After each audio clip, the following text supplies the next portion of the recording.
Welcome to the Church of Monika.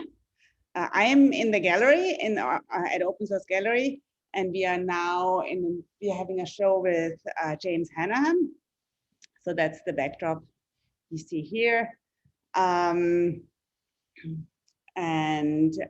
Today for Church of Monika, we have Tran Nguyen. Nguyen, is that right? Yeah.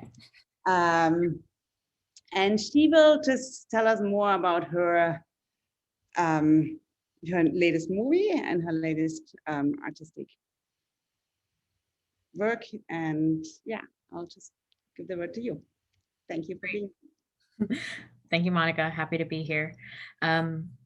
So as Monika introduced, I am Tran Nguyen. I am a multimedia installation artist and filmmaker. I'm coming to you from Mohican land, and I just want to start off by saying that I stand in solidarity with the Indigenous people and in solidarity with Black Lives Matter. So I'm just going to jump right into my work. So I'm going to do a little backtrack. I'm going to talk about my earlier work that I've done and kind of how that research and those ideas have culminated to my most recent work, which is Erie County Smile. And that's a short film. It's about 27 minutes, and I'll play that for you after my short talk. And then I'll stick around after. If you have any questions, I would love to engage with you and open up a conversation. So I'm gonna share my screen. Oh, Monika, will you give me access? Oh, I'm so sorry. We're all new to the multiverse, I think.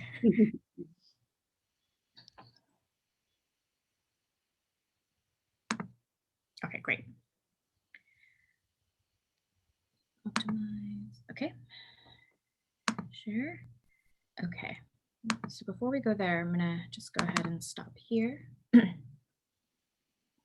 Can everyone see this okay? Mm-hmm. Great. So my earlier work is was kind of about the thought of, or thinking about specifically the American War in Vietnam and memorials, and specifically memory. And how does one care for memory, and specifically how does one care for like a very violent and tarnished memory that has marked one's identity. So I'm Vietnamese American. I'm an immigrant. I was born in Vietnam and I came to America in 1997. And I feel like the identity itself, Vietnamese American, is a really contested identity, especially living in the land and amongst the people whose memory of your people, of my people, is the memory of war. So it's this awful word association game in which I would say that I am Vietnamese, and then the first thing that kind of comes to mind in American memory is the American War in Vietnam. So kind of keeping that in mind, for about a 3 or 4 year span, I would regularly go to the Vietnam War Memorial in Washington, D.C. and clean it. Oh, hello. Right. This is training. It will be part of my dissertation. Hello. Right. Don't worry, I don't use your real name. Oh, I think someone has their mic on. Sorry. So for about a week, I would go to, or a couple of days, I would go to the Vietnam War Memorial in DC. This is Maya Lin's Vietnam War Memorial, and I would clean it and collect the water from cleaning this memorial that kind of, it is so entwined and so complicated with, you know, my contested identity, as I've mentioned before. So during the early Obama years, I would kind of be left alone. However, as soon as Trump was inaugurated and became president, there was a much more volatile relationship with me and cleaning this memorial. So I would get stopped more often. I would actually be asked to leave and I'd be kicked out every now and then. So that is also something that I was really contending with and thinking about as well, of like what these memorials mean as they move through time and how they get politicized and how they actually become quite neutral during more quote unquote respite political eras for the American history, for American public. So through collecting this water, I thought about how else to memorialize, how other memorial practices. And so what I've done with the water that I've collected from cleaning is created this fountain with the video of me cleaning projected in the back. This is in a gallery in Buffalo, New York, in which I had the water come out of these spouts, and I asked my audience to engage with it. They could choose to stick their hands in it or kind of like indulge me in this kind of ritualistic cleansing practice. But specifically with this water from this residue from this place that has this violence history kind of written all over it. And then, so moving on past that, I was really interested in ways in which the Vietnam War or the American War in Vietnam is portrayed within the archives and what was kept. So going back into the archives, I was really struck by images like posters and billboards that were circulated and pasted all over the country of Vietnam and all over, I think, other allying countries. So these are two posters, and in a lot of these images, I saw two reoccurring themes. One was that there were predominantly women that were depicted, and the other is that there's only two specific type of women or female identifying figures that were depicted rather. So one was that of a warrior woman, so a fighter, and the other was of a child, so a girl. And there was this interesting parallel in which it depicted those who protect and those to protect. So women as a stand-in for defense and offense of country and protection of land. So, so this project that I did, this video project, it's called Those Who Protect, Those to Protect.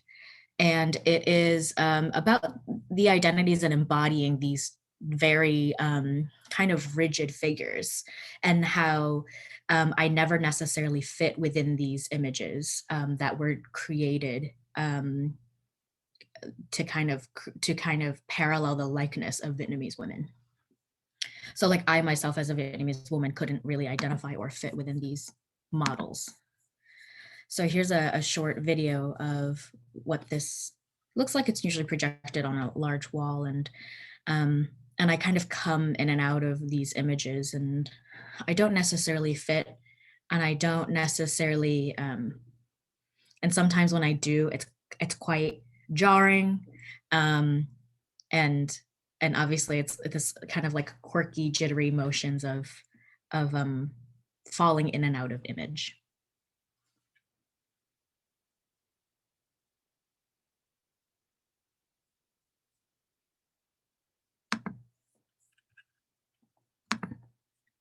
And next I have this project called Mother. So in Erie County Smile, you'll see that I work with my parents a lot. I use my parents in a lot of my projects. And this is a video, it's a looping video, and it's a little satirical and maybe even sarcastic perspective of motherhood. And I think at this time there was a lot of literature that was circulating about specifically like Asian motherhood, like the tiger mom kind of came into like the zeitgeist. And I was really, I think I just kind of found it quite funny.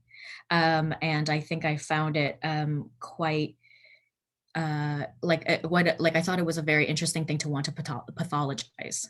So I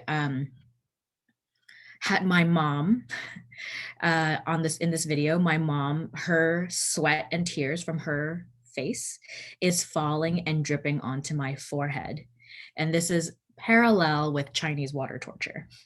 So this project called Mother is kind of this sarcastic play on Chinese water torture, in which her worry, her sweat and tears is dropping onto my forehead again and again and again. And in Chinese water torture, water is dropped onto the prisoner's forehead as tiny water drops one by one. And this process is to drive a person mad. So I was kind of playing around with that and kind of being playful about this notion of the tiger mom, or this notion of this overbearing, overprotective identity that's placed onto Asian women specifically. And this is the gallery installation in which it's also reflected onto these vats of water, these water beds, or water tables rather, that have speakers embedded underneath and rotten fruit that are mobilized by the speakers underneath.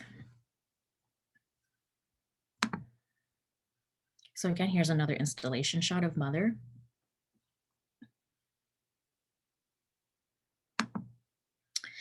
And then, so moving into more of my video practice, and filmmaking practice. This is one of the films that I made in 2018. And this film is called, this very short film is called I Love Vietnam, but Vietnam Likes Me Okay. And this, I was thinking about, again, going back to the idea of identity and nationality, thinking about what and how nationality portrays itself onto people and how it's kind of inherently violent. And I was trying to think about another perspective in which nationality could actually become more or less immobilized by the person itself. So in Vietnam, the national symbol of Vietnam is the water buffalo. So it's representative of this like strength and this resilience, which is, it's a symbol that's found in, I mean, even tourist, at touristy attractions, like it's found in souvenirs. The water buffalo is kind of this emblem that's everywhere, and it's emblematic of Vietnam itself. So I thought about what would it mean for this very nationalistic symbol, this very nationalistic emblem, to find me pathetic, or to find me kind of useless in its eye, to kind of play with a little bit of humor about what nationalism means, I guess, to me. So I went to Vietnam, and at a family friend's farm, I learned how to herd water buffaloes. And since they're not mine, they kind of didn't really listen to me, and they found me to be a little irritating. So I was wrestling with this national symbol that doesn't really want to listen to me, or isn't really interested in what it is that I want it to do, which I thought was a very apt representation of myself and the Vietnamese identity that I contend with. So going back to identity and thinking about what national identity means and how it serves people, I was really interested in specifically the types of national identities that become diluted through migration. So like I said, I'm Vietnamese American. I migrated in 1997 with my mother. And when we came to the US, my parents worked in nail salons and eventually opened their own nail salon in 2000, 2001. So I grew up in a nail salon, essentially, in America. And growing up in this nail salon, we always played this very specific body of media. It's called Paris by Night, and it's a Vietnamese-language variety show. And it's a Vietnamese language variety show that was definitely inspired by Eurovision, so the glitz and glamour of something like Eurovision song and dance competition.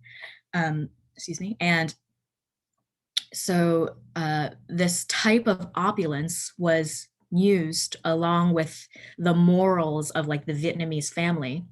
It was used to kind of teach the newest wave of the Vietnamese diaspora, after war diaspora, on how to more or less behave like what the diaspora should be, or what this type of like mixture, this fusion should look like. So it held itself as a model for this new Vietnamese population in America and elsewhere. So I grew up kind of inundated with this media. We kind of had VHSs of this variety show, and it's a 5-hour-long variety show, excuse me. So we would just have it in the tape player in the waiting room at our nail salon. So I would watch this with my family, but also with a mixed audience, with our customers, with our clients. Now I grew up in Western New York, which is a predominantly white, middle-class suburban area. So, you know, the very interesting perspectives that I would hear kind of resonated and stayed with me. And the thing that I found really interesting were the elements of Vietnamese culture that remains, that Paris by Night felt like they needed to keep.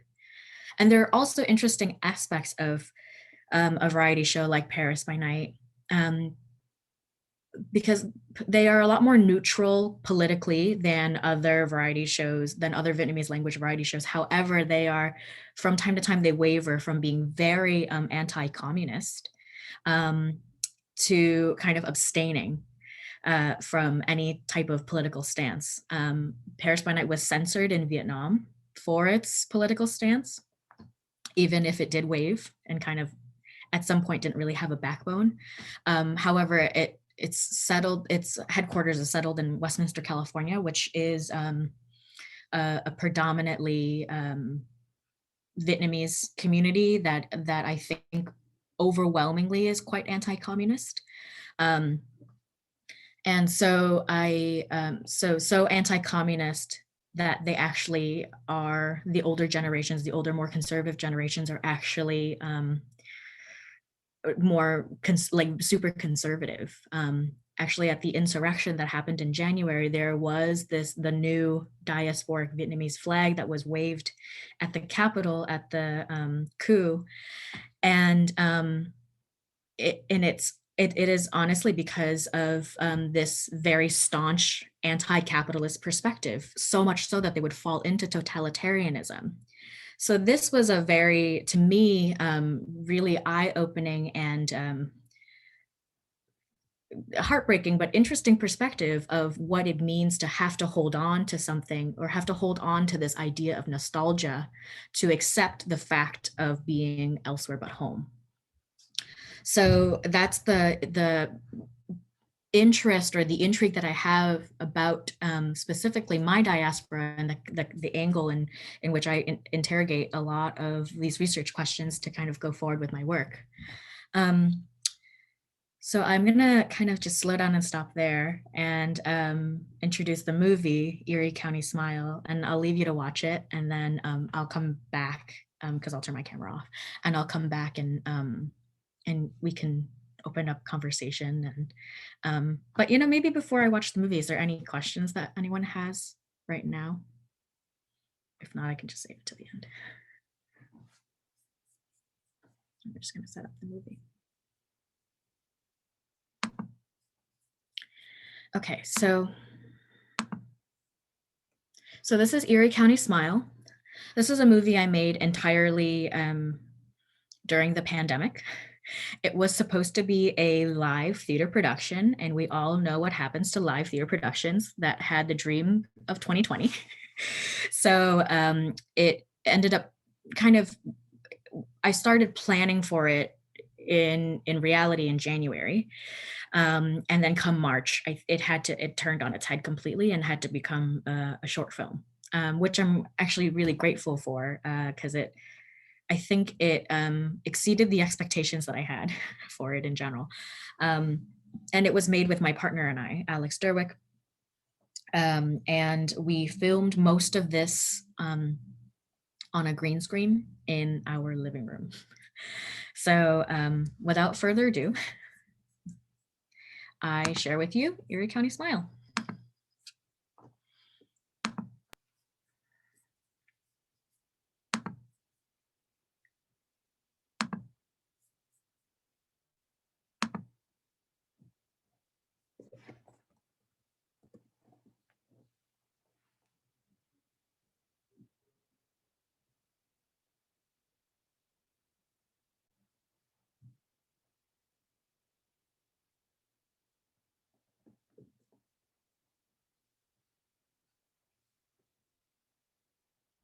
Bi ơi Bi, Bi ơi, mở nhạc lên giùm mẹ đi con, mở nhạc cho nó vui vui chút.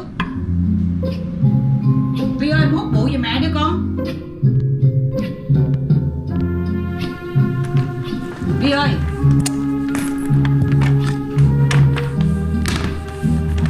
Kẹt dơ quá. Rồi lát chút xíu nữa một chuyến sao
bạn ơi. Hello, everybody, and welcome to the 153rd episode of Erie County Smile. We are so happy to have you here at the Knott's Berry Caesars Palace Golden Nugget Casino and Spa Amphitheater.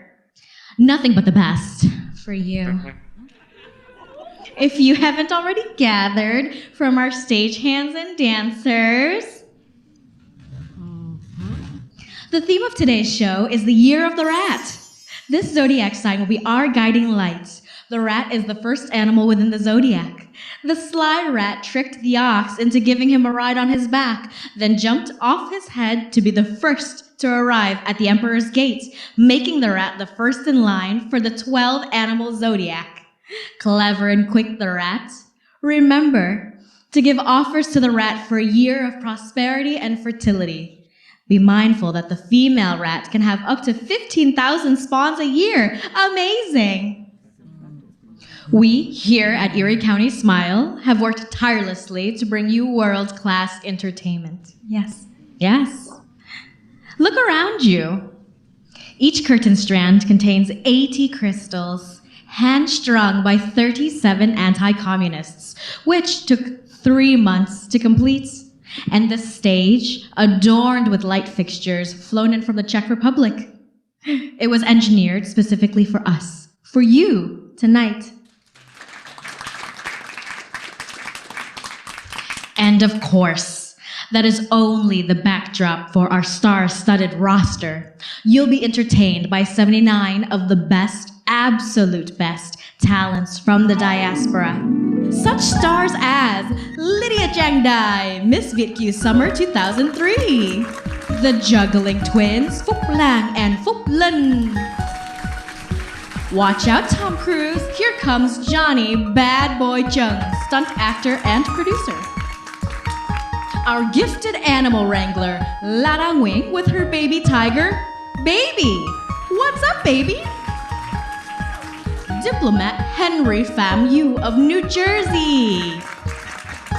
Legendary songbird Kim Thuy, who is celebrating 10 years with us at our cultural residency in Las Vegas. As always, everyone's favorite Auntie Lin Lin Bui. And Don.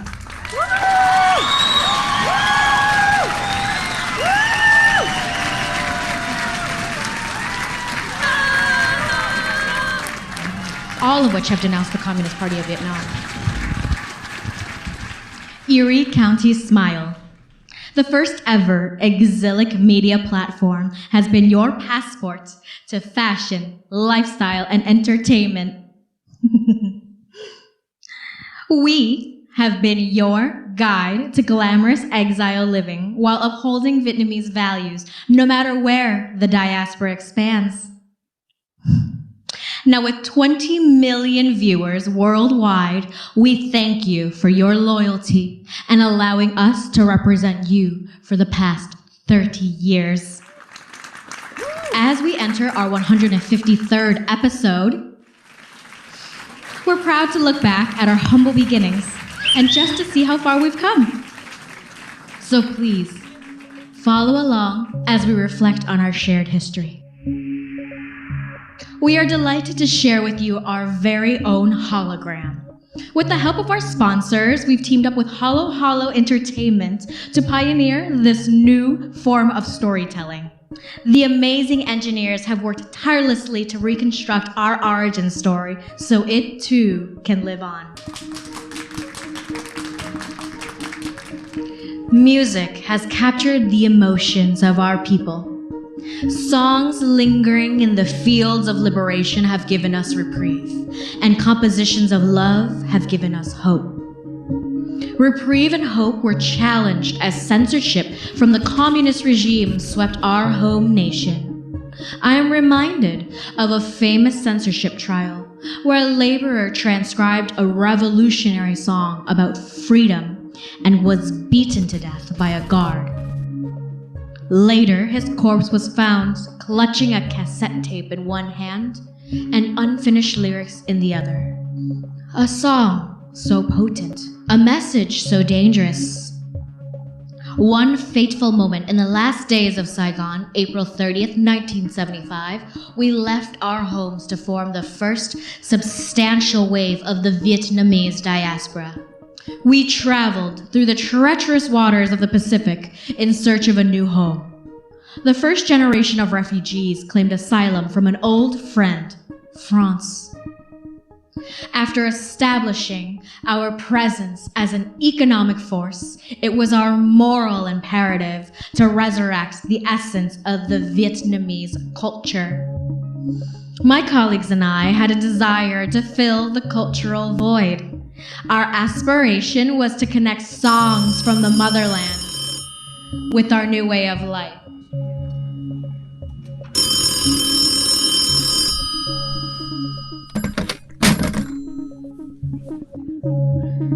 And thus, Nguyen Chung Productions was created in the late 1990s. As Nguyen Chung Productions was gaining momentum with a worldwide audience. We decided to replant our roots in Westminster, California, in Little Saigon, with a flagship in Western New York, the birthplace of Erie County Smile, in 1997. To effectively spread our influence, we took Erie County Smile on tour to every corner of the globe: Las Vegas, Singapore, Toronto, Houston, San Jose, Atlanta, Seoul, Prague, and Moscow. With our foothold in the international entertainment industry, we hope to expand our special variety of diasporic culture. Viet Q is the special mixture of old country and the new vanguard. Celebrating our traditions with the next generation is paramount. Passing down our language and our customs is the mission. The memory of our people will live on through our children. Erie County Smile is your resource for regenerating the Vietnamese abroad. The intake of American media sours the morale of our boys and girls. It's as plain as nature. The Vietnamese banana, yellow on the inside, also yellow on the outside. But the American banana, yellow on the outside, white on the inside, chewy and weak. This cautionary metaphor is our beacon of hope for upholding the Vietnamese excellence. We have so much to celebrate and to be proud of. We hope that encapsulates the mission of Erie County Smile. Now let's take a moment to highlight our diamond level sponsor, CN Resort and Spa, shall we? Hello, my name is Lydia Zhang, and I am Miss VQ Summer 2003. And along with my crown, I want a 3-night stay at the CN Resort and Spa. And I'm here to present Paradise. CN has top-of-the-line service and fully loaded amenities. It has something for everyone, wet or dry. You can dive into fun activities like swimming with dolphins, deep water poaching for abalone, or relax under a private cabana. You could also register for your double eyelid surgery rehabilitation, or you can sign up to learn about how to open your own Sing Nail Supply Emporium. Come to CN Resort and Spa, where winners unwind.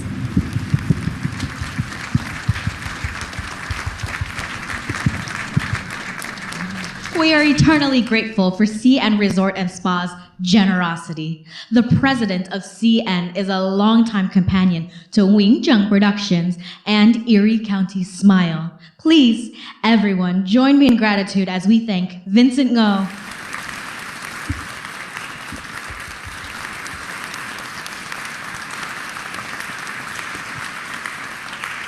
Các bạn ơi!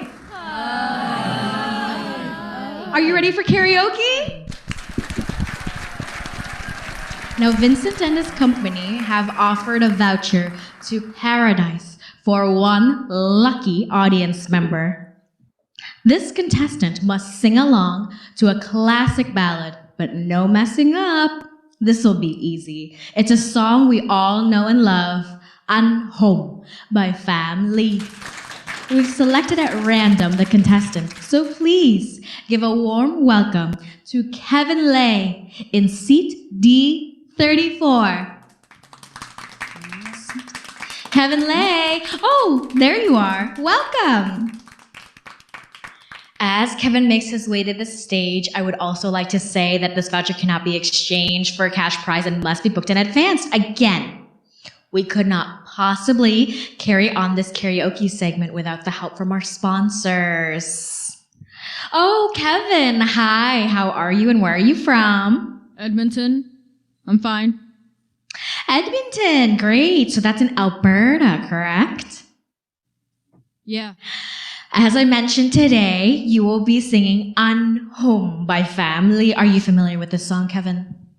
Yeah, my I really likes it. Wonderful, wonderful. I'm going to hand you this microphone and ask that you stand center stage as the music begins. And Kevin, good luck.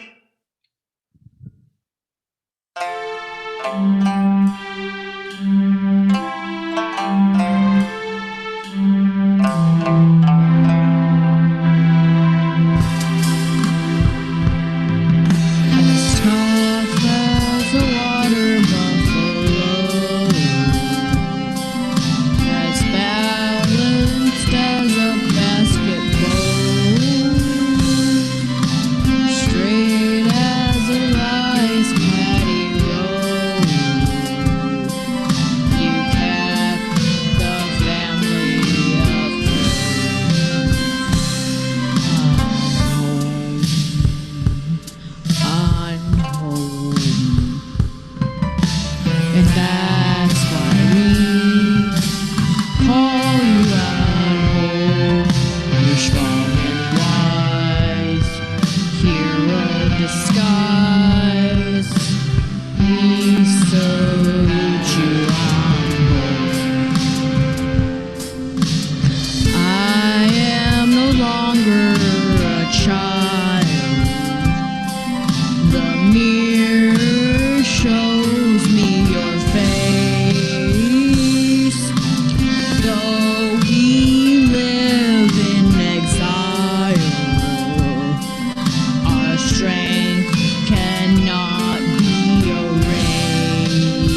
Wow, a star is born. Congratulations.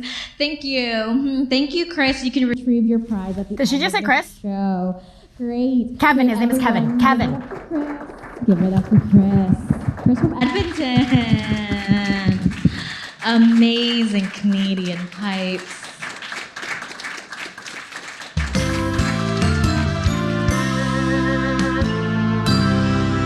Welcome back to Erie County Smile TV, the interview segment where we chat with important figures within our community. Today, we have a very special guest. She is the manager of her parents' nail salon, Classy Nails, in upstate New York. In her free time, she loves to draw and paint and read books. Her favorite book she'd like you to know is Goosebumps. Please help me welcome our guest, Tran Nguyen.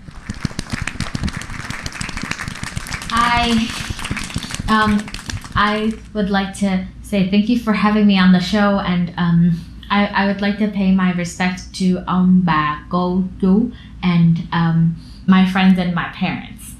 Thank you. Hello, Van. That certainly sounds like everyone. I watch all your shows with my parents. We always play your tapes at our salon. So, you're a big fan of Erie County Smile? How darling. No, my parents just don't like to watch my movies. Your parents have great taste.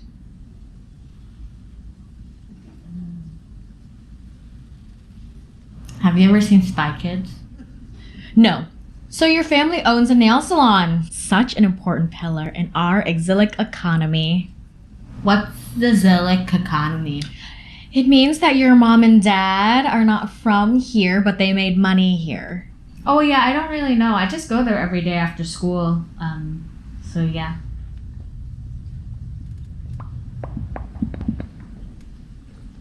Did you invent something? Are you the kid that won the National Spelling Bee? No, I don't think I've ever won anything. Oh yeah. So I won tickets to go see NSYNC on the radio once, and I went with my dad. It was awesome. It was so loud.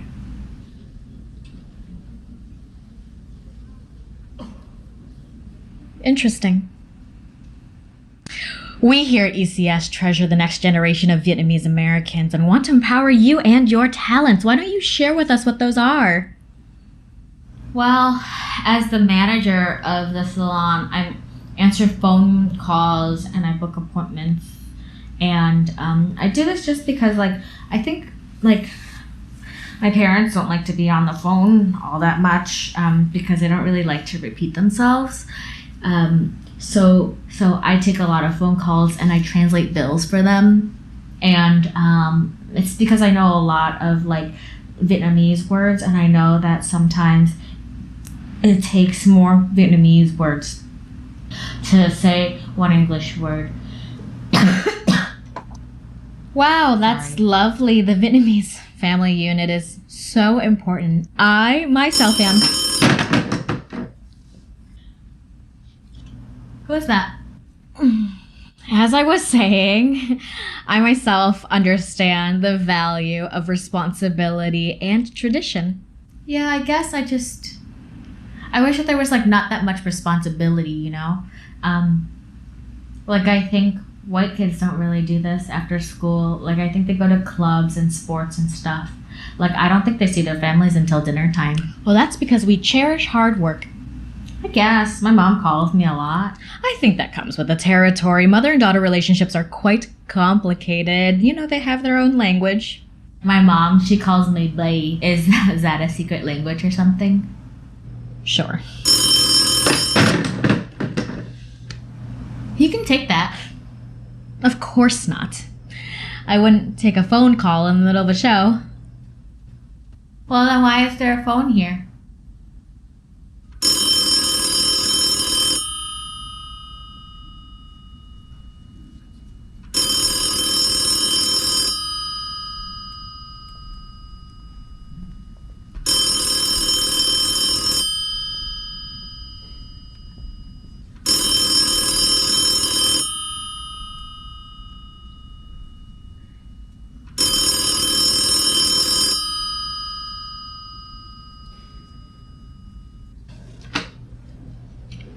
Hello?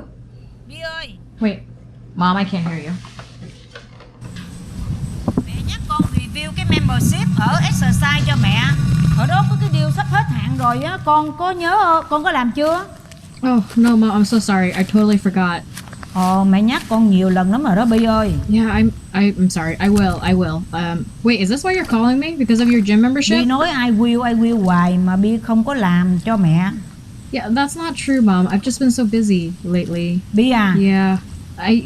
Matt, I'll do it. I promise. I'll do it. I know it's late mà Bi làm trễ cho mẹ. Yeah, I don't understand why you're rushing me. You don't even go to the gym. Chán ghê. Mom. Bi ơi, please. Yes, I know. Giúp You're mẹ being đi con. dramatic. I will do it. I promise. I told you. Help me. Bi đang ở đâu? I'm outside right now. I'm taking a break. Ở đó windy á con. Yeah, a little bit. Con nhớ mặc áo jacket vô nha. Wear your jacket. I'm putting it on. Don't forget cho cái jacket đó con. Yeah. Rồi nhớ cái cover cái khăn nó lên cổ á con. Oh shoot, I forgot it.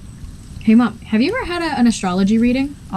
Astrology là cái giống như là coi tử vi It's đó sort phải of. không con? Yeah. Why? Mẹ coi mẹ coi cái tử vi đó cho con ready rồi. Yeah, sort of. Up the year No, rồi no, con. no. You did for astrology, but zodiac is different, Mom. It's another. Not good coi nhiều quá. Too many time con ơi, không có tốt cho mình đâu No, con ơi. Mom, Coi nhiều quá làm that's gì? not what I mean. Mình đã know everything rồi. Mom, how could you possibly know everything about the future? That's nuts. Besides, you told me. Remember, the zodiac woman told me that this is a year of bad luck for me. Bi lộn xộn Mom, quá à. the zodiac teller told me that someone's gonna come and take all my money in the year of the rat. Do you remember? Không phải là bad luck đâu con, năm nay á tất cả cái gì cũng không có tốt con. Isn't Nhưng that ngành nghề convenient? gì hay là cái business gì á là cũng bị ngưng lại hết rồi. Với lại not What do you, trend Mom, what do you con. mean? Like, people's lives, my life isn't going to stop because I get a bad reading. Like, Mom? Bi ơi, What? mẹ nhắc con nè. Nah. That's not telling you. Ở yên đi. Cho 1 năm con. Slow down. Mẹ ask me. Đừng có thay đổi con. Too risky. Yeah, I know, Mom. I'm just curious. That's all. Can you tell me what time I was born, please? Bi à, Mom? nó chỉ chết tờ reading thôi con. Nó chỉ có là nhiều cái meaning thôi. Yeah, I understand that. Yeah, this has a lot of meanings. I know. I like to pick and choose, Mom. Bi à, nó giống như là một cái Yeah. story thôi mà con. Mom, if it's just a story, why are you so invested in telling this story?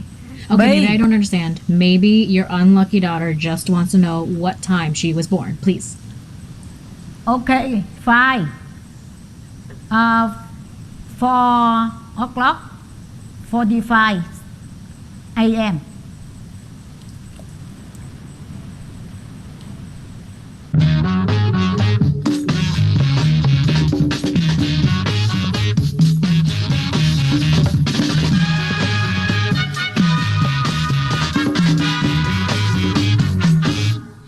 Kìm một đàn cò trắng bay ngang bờ đê, kia ở ngoài đồng hú đôi trâu cày bừa, và dù nhà thì có tay anh và em.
Hello, welcome back, everyone. Hello. That was great. Glad you all had a laugh. Yeah, I mean, yes, I wanna, I do wanna really see Paris by Night now too. It's a great time. Yeah. Because I just think it would be helpful. I mean, I can imagine it, but I think it's probably like really nice to know the relationship between the segments that you have in the parody to the ones, you know. Yeah. Well, there's some scenes in which it's kind of like a shot by shot reenactment of Paris by Night. And then some, I mean, and then most I obviously took my liberties with, but it's a, I think for a lot of like Vietnamese American kids, it was like a foundational piece of media that we grew up with. It's like kind of ubiquitous. Everyone knows what Paris by Night is. And everyone kind of remembers being like sat on a couch with your family, being forced to watch it because it's all in Vietnamese. And I think a concern that like Vietnamese parents have is that their children will lose their native language. So if they believe that they're like being washed over for like hours on end, like with Vietnamese language storytelling, that it'll help them feel closer to their parents' homeland. Mm. Even if the things that they say are a little ridiculous. Right. I mean, I really think it is fascinating that it's something, it seems so, I mean, to a foreigner, it seems so like traditional and Vietnamese, right? Like, I don't know, obviously I don't have the insight, right? But it's just made to be, yeah, like maybe that's kind of like the feeling that you get, but knowing that it's really made by people that actually live in America is really interesting. Yeah. And that's something exactly that I am like interested in it, is that it's actually like by its core, it's not Vietnamese, it's like American. Right. So, and it was never made for like a Vietnamese audience in mind. So like it's not, you know, like we throw the word authentic around, but it was like, it's never authentic in its origin. The reason why it exists is because Vietnamese people left. Right. So like it exists because of exile. So like it was like never Vietnamese in its intention. It was like always kind of purposefully bastardized, and they benefit from it being so that there's like elements. So it's like picking and choosing. There's elements in which they can keep, and then there's elements in which they never talk about or that they kind of hint towards. Right. But yeah, and it's kind of like this this like cultural compass where it like they talked about kind of like specifically, very specific pulp culture references to kind of explain to like the older generation, and they used it to I think sometimes make the older generation more paranoid about what the younger generation believes in. Mm-hmm. Which is, you know, also kind of funny because this was something that like I think as a kid we were forced to watch. Yeah. So we were forced to watch like older generations explain to us what we are in many ways. Yeah. So it's not only like a cultural thing, it's like a generational kind of mishmash. Does anybody in the audience, if you have any questions, please just unmute yourself, and we can just make this a very casual conversation here. I definitely thought that the fact that you played all the characters by yourself was also so genius, and it was so great. Also thinking about the pandemic. Did you plan that before the pandemic? Well, the thing that I had planned was a stage production, and it was like more or less like a one-woman stage show. Mm-hmm. So it was just going to be me all along, and maybe even like a collaboration with some dancers, but and a choreographer. But no, I mean, no, it wasn't until the pandemic that we my partner and I did a camera test with a green screen. and it like exceeded our expectations. Like it looked so good. So we just kind of moved forward with it and ran with this like very kind of quirky idea that I would be everyone. I'm everyone in the audience. I'm Kevin. I'm all those people. And it was, you know, it wasn't a loftier goal other than the fact that it was like the only resource that we had was me. And so no, it wasn't planned before the pandemic. It was a very pandemic choice, but I'm glad that that is what translated. Yeah, I think it's, yeah, no, go ahead. Oh, no, I'm just saying that that's like, you know, that's what, I think it was just kind of apt. It was like fair for me to play all of these characters. No, I think that it was, yeah, I liked it also because, you know, you kind of, obviously because I thought you were great in all the different roles, and, you know, it was really fun to have you, to realize it after a little bit that it's really all you. Yeah. But I also thought it was a great choice to represent this like very small community of Vietnamese, right? Like that. Yeah. I mean, it's not a small community. I mean, obviously, how many Vietnamese people do we have in America? What is actually the? I think it's a little under 3 million people. Wow, that is. And how many do we have in Vietnam? How much? Oh, I don't remember the Vietnamese population, but I know that like Vietnamese Americans, I think it's what? 100,000 where? Sorry, he's screaming from 100 million in Vietnam. 100 million Vietnamese people in Vietnam and 3 million people, Vietnamese Americans in America. A huge percentage, right?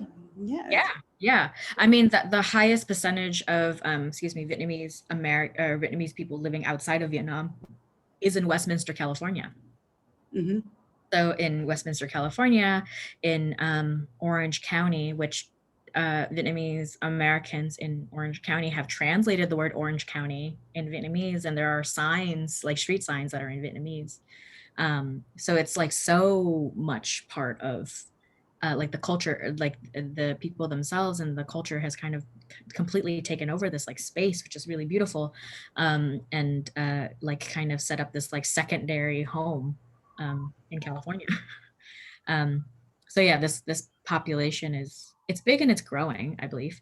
And there are also other countries like Australia that also have a high number of Vietnamese diaspora as well.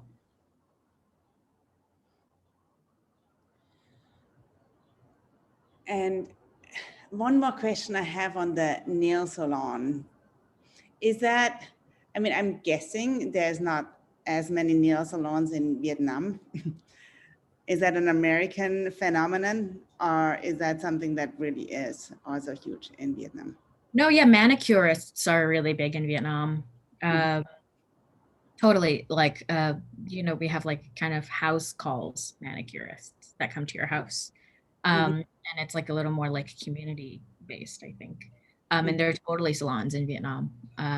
However, the story of the Vietnamese American nail salon, I think it does originate from Southern California, where it was I believe it was not necessarily like a refugee camp, but like a community of refugee people that started to, like, through this community, started to like educate themselves and each other on like the board of licensing for nail technicians, and from there kind of like birthed other hotspots all over the country. And it was like a trade that is like accessible to Vietnamese people, and like I think it was like something that was like easily communicated, you know, within the community, that like this is a good place to kind of start and to start building wealth. Yeah,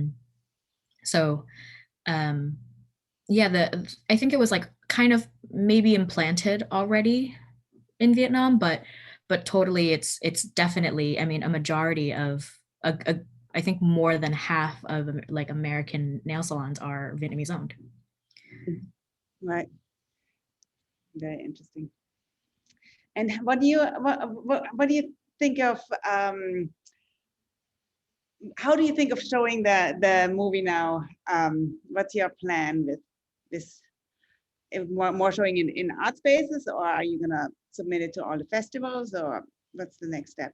So it's been submitted to a couple festivals already, and we're just waiting to hear back from them. But yeah, I'm right now. It's doing the festival circuit and doing talks like this, and I have another talk soon about with students at CUNY College. And it's just kind of, I'm just trying to circulate it as much as I can to kind of get this form of storytelling out. Sorry, yes, Elizabeth. I think she has. Feel free to unmute yourself, Elizabeth, if you want to say something. Yeah, I believe you are still muted, Elizabeth. Sorry, I was having a hard time unmuting. It was pinning for some reason. Anyway, thanks. I really enjoyed that. Your performances are fantastic and a real joy to watch. My question for you is, how do you want people outside of the Vietnamese American community or outside of the Vietnamese community, or perhaps actually, well, how do you want people outside of the Vietnamese American community to watch this, to receive it? What are you hoping to inspire? Thank you for that question. I mean, for me, it's, I mean, this is, for me, it's a love letter to the very specific Vietnamese community that I think share this history with me. Like, for me, it's a love letter to kids that grew up within like immigrant households that had to grow up quickly or prematurely. So for me, it's a love letter to them. And I think, like, for you know, quote unquote outsiders who don't share this perspective, I just wanted to share this lens, or this like nuanced lens of the immigrant, the immigrant identity or the immigrant experience that isn't like marred in suffering. A lot of movies that are about the immigrant experience, a lot of the drama isn't necessarily of their own, right? It's from these like kind of like seemingly cartoonishly evil like perspectives that are like happening to them. But this Paris by Night is problematic of its own making. Its drama is of their own making, and I just kind of wanted to share this, you know, very specific lens, this very nuanced lens that is out there and is not properly spoken of or properly cared for. Okay, great. And the telephone, the old telephone. Yeah. Does that have a particular appeal to you for, because I'm guessing you don't have a lot of experience with the old telephone, do you? With the dial thing? I do. Well, I mean, at our salon, before we still have like phones that are the wireless, regardless, phones that we that our customers call into, and that's the phone that when I'm at the salon, I'm attached at the hip because I pick up the phone calls and I take appointments, like, you know, Baby Van said in the interview. But for the phone is just kind of a symbol of like being constantly connected to my mother specifically, and kind of this like symbol of this like kind of like symbol of responsibility, that it's always there, that it's like omnipresent, calls and kind of interrupt this like imagination or this like playfulness that or this escapism that like Vanessa is trying to make for herself. Thank you. Of course.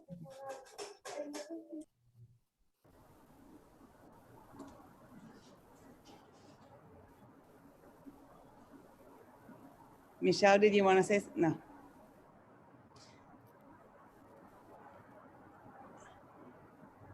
I think it's really fascinating. What I saw also for me as an outsider is how much we all, I think all cultures really try, and it's also very visible in New York City in some ways, how much we try to,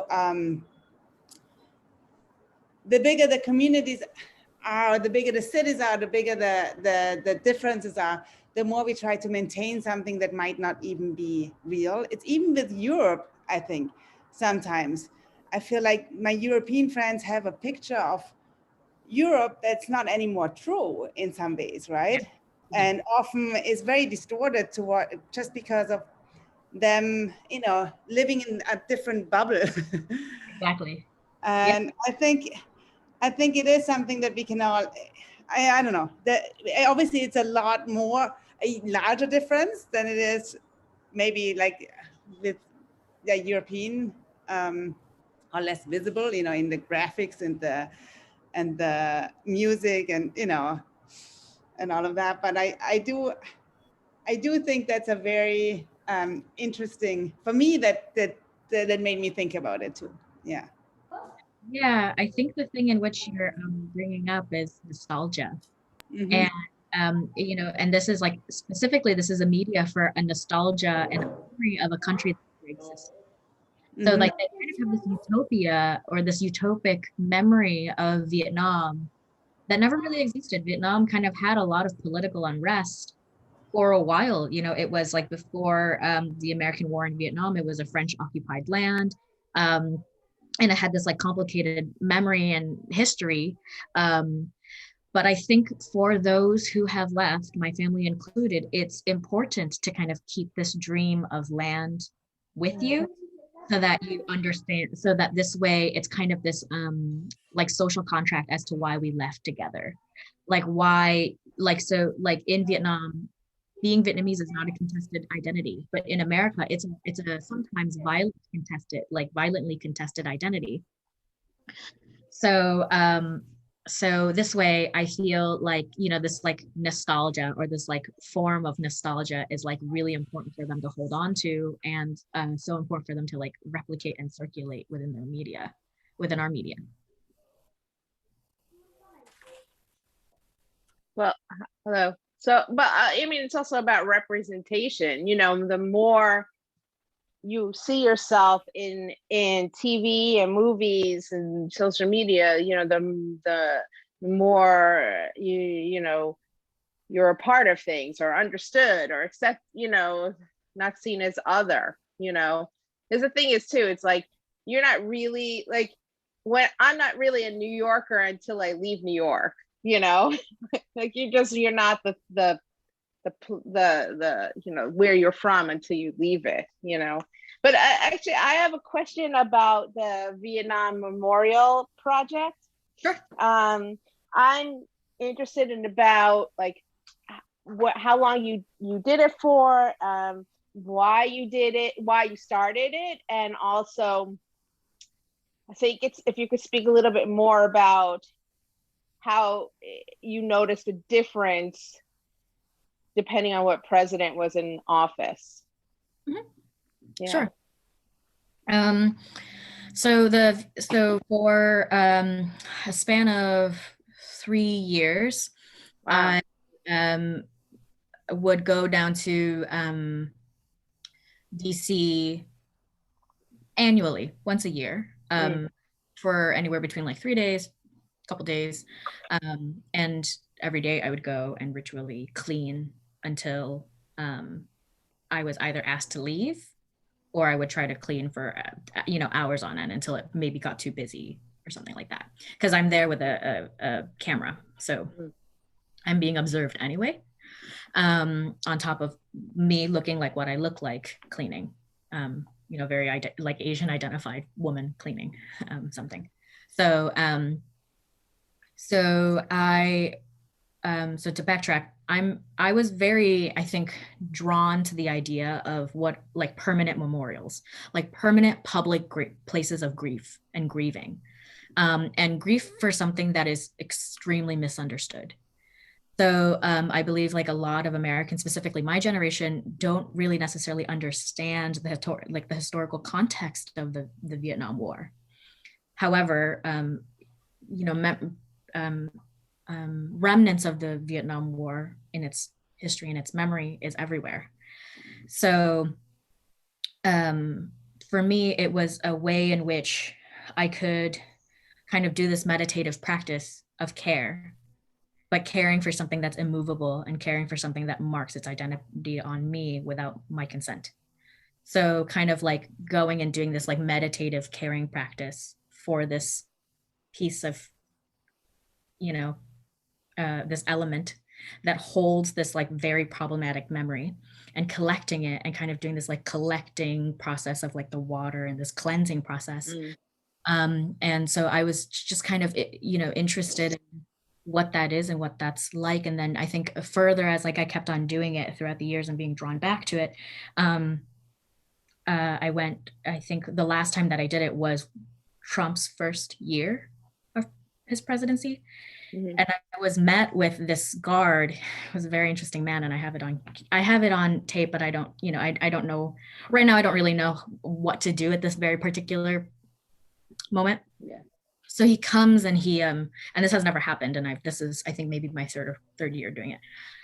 So he comes and he puts his hand in and he smells the water to smell if I'm using some type of like acid, whatever, to kind of deface it. He's concerned that I'm defacing it. And then why would he put his hand in if he thinks it might be acid? No idea. So, like, I mean, all of this, like, very, like, and like I said, all of this is unexplainable and has never ever happened. And I've done it, and I've been there unbothered with like a large group of people. You know, it's the summer is usually when I can go. Yeah. So it's a lot. It's a touristy. It's so many people, and this is the first time that it's kind of like very aggressive. And then he's kind of getting in my face and asking me what my intentions are. It's, to me, it kind of is like this big symbol of what that legislation or what that, you know, presidency kind of meant, is like this aggressive protection of like American nostalgia. See, I also see, I hear what you're saying, and that makes sense, but I also see this idea of not understanding art, you know, like having such a narrow idea of the realm of possibility, you know, that it wouldn't be a possibility that maybe you're an artist. You know what I mean? Well, I don't think he sees it as art, right? I don't think that's what I mean. It's like there's art, right. It's like there's no room. You know, there was no room. The other thing is that as you were speaking, I thought about how, you know, Maya Lin's piece is about a slice in the earth. You know, that was the whole idea of that piece, a very strong symbol by just literally slicing the earth, you know, and I as sort of a wound, you know, like wounding the earth, cutting it into it. And the idea of you washing it, I think, if to me it sounded like that it would be like you're trying to heal it, you know, like clean it and heal it. I don't know. That's just what I got from. I think that's a really great reading of it. I mean, and obviously, like, you know, if you've ever experienced this memorial, it's highly reflective. So you're cleaning your own reflection. If you're yeah. So, and I'm cleaning my reflection and the names of the people in which, you know, like through, and obviously this is a really complicated history, like either they've consented to be there or obviously they were drafted, but it's like cleaning the names of these people that have experienced my homeland in a very different way, in a very, very like violent and violent, and sometimes I think like maybe even potentially curious, but the way in which they've taken in the land that I come from, that has raised me, and just seeing their names and seeing my reflection in their names is like a very, I think, powerful and meditative. And if you do that for hours, I think it has this like trance of healing, but it's also extremely contemplative. You know, to see all these names that are incredibly foreign to me. None of those names I recognize, like, you know, within my family or anything like that. So it's, so I think that, like, I think on the one hand, I kind of came into it with this notion of healing and healing for something foreign. and caring for something foreign and even potentially violent to me. Yeah, thanks. Yeah, thank you for that. Hi, Neil. Hi. Hi, Van Tran. I'm sorry I wasn't here for the first part of your talk. If I may ask you about your remark a few moments ago of your Vietnamese identity, or maybe not your own, but in general, Vietnamese identity being violently contested. I'm not quite sure what that means in the sense of, okay, granted, I'm your typical well-educated, liberal, open-minded Brooklynite. I know there is bigotry in America and all types of people hate blacks and various other identifiable minorities. But in a better world, such as Brooklyn, where we just accept that people have whatever ethnic identity is theirs, be it black, white, Jewish, Vietnamese, Arab, whatever, and just accept that as a given without a value judgment. I'm kind of wondering what is in your mind when you talked about Vietnamese identities being violently conflicted, whether within yourself, within Brooklyn, within America, within the world. So what I mean by a contested identity is that, so the word Vietnamese American is a little bit of an oxymoron, I believe, and that's my identity. So it's a country, they are warring countries, and those warring countries are identities that I hold. And by the violence, I mean, and this is something that I referenced earlier, was that and I grew up in Western New York, which is suburban and predominantly white. So I grew up with a much less forgiving kind of much less forgiving and like a lot more. I grew up in white suburbia, so there were a lot more issues when it came to my identity and what I am and what I look like. And so whenever growing up, when anyone asked me where I came from, I would say Vietnam, and then there would be this like kind of awful word association game that they would play where they immediately think about the Vietnam War. And, as a child, people apologized to me who have never experienced the war, but I've experienced obviously the emotional trauma that has come from being raised by families that have seen it firsthand. So it's this kind of violent word association game that I didn't assign to, that I didn't choose to be a part of, but I'm forced to think about it all the time and to carry it with me. So, and that's kind of what I mean, is that this kind of placement of war upon a group of people, just from this like recent American history or memory. I mean, I suspect the majority of immigrants from Vietnam, either immediate or I guess in your case born to Vietnamese immigrants, would not have come to America had the Vietnam War not occurred. That most of the Vietnamese immigrants are either the boat people or the refugees who got out of Vietnam, after the North Vietnamese victory, and came to America, escaped that, settled here, and now they're children. Yeah, I was born in Vietnam. I was born in Vietnam, and I emigrated here in 1997, way past the war.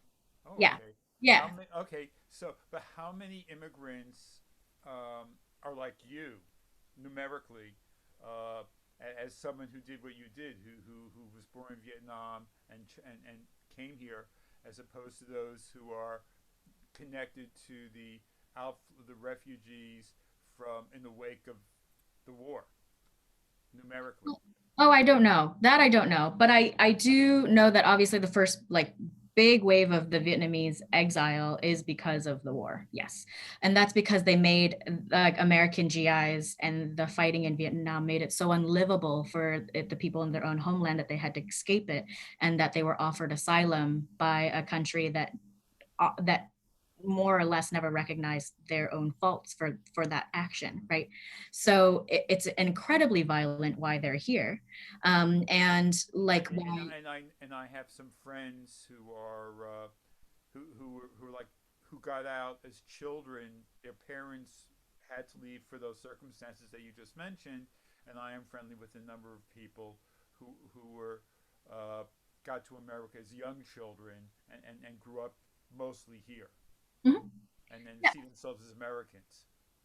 Sure. I mean, as do I, right? I see myself as an American, but I am Vietnamese first, especially to anyone that has not been anything but American.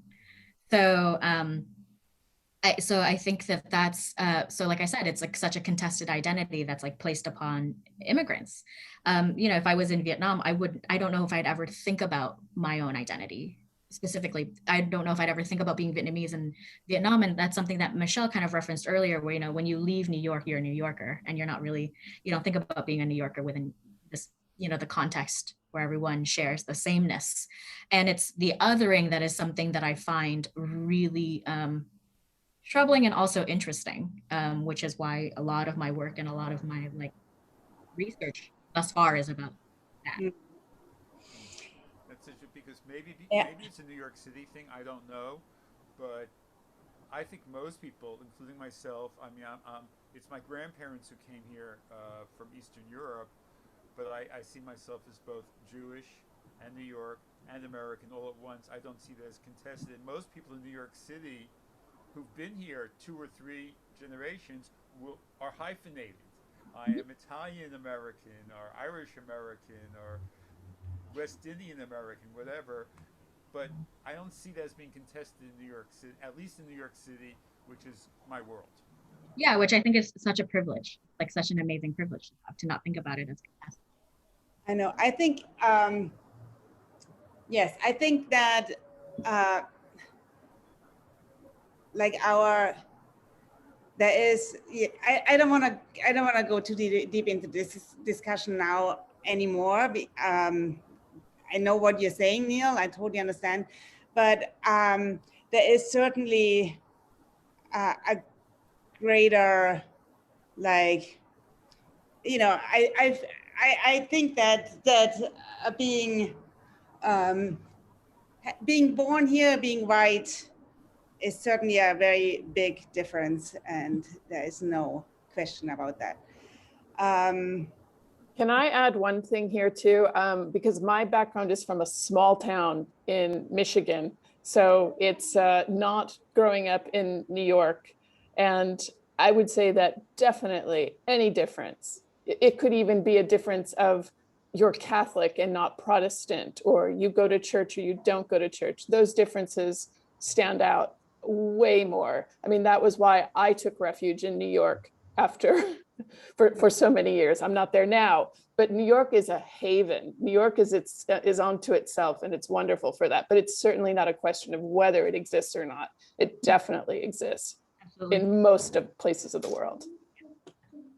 Thank you. Thank you, Elizabeth.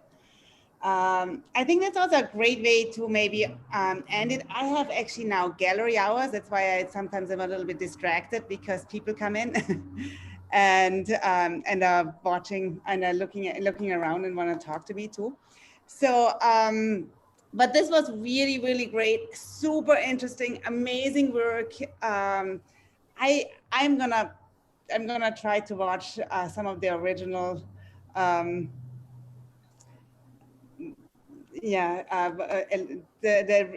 original Paris by Night, right? It's called. I just want to kind of get a little bit of. I'll send you some links. I think that would be great.